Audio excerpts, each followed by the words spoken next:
ஒரு பூர்வீக சொத்தையோ அல்லது செட்டில்மெண்ட் மூலமாக கிடைச்ச ஒரு சொத்தையோ மூன்றாவது நபர் ஒருத்தவங்க அந்த சொத்தை வாங்குறாங்க அப்படின்னா அவங்களுக்கு என்ன மாதிரியான பிரச்சனைகள் அந்த சொத்து சார்ந்து ஏற்படக்கூடும், அதற்கு அந்த பிரச்சனையை களைவதற்கு என்ன மாதிரியான அப்ரோச் நாம் செய்யணும் அப்படிங்கிறதுக்கான வீடியோ தான் இது.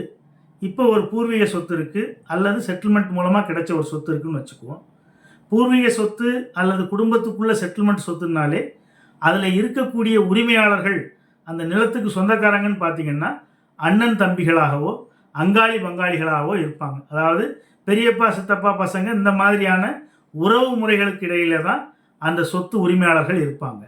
அப்போ அந்த சொத்தை அவங்க பயன்படுத்திட்டு வர்றது வரைக்கும் அதில் எந்த மாதிரியான பிரச்சனைகளும் இருக்காது. ஏன்னா எல்லாமே குடும்ப உறவினர்களாக இருப்பாங்க.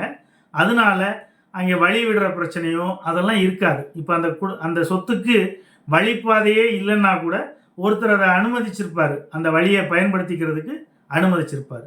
ஆனால் சிக்கல் எங்கே வருது அப்படின்னா, ஒருவேளை அந்த மாதிரியான சொத்தை ஒரு தனிநபர் மூன்றாவது நபர் வாங்குறாங்க அப்படின்னா அந்த சொத்தை வாங்கும்போதே அதற்கு ப்ராப்பராக வழிப்பாதை விட்டுருக்காங்களா, அந்த சொத்தில் காட்டியிருக்காங்களா அப்படிங்கிறத நம்ம கண்டிப்பாக பார்த்து வாங்கணும். ஒருவேளை அந்த மாதிரி அவங்க வழிப்பாதை இல்லை அப்படின்னாலும், இல்லை ஒருவேளை அந்த வழிப்பாதை இருக்குது அப்படின்னாலும் அது இப்போ வரைக்கும் பயன்பாட்டில் அந்த வழிப்பாதை இருக்காங்கிறத பார்த்து வாங்க வேண்டியது அவசியம்.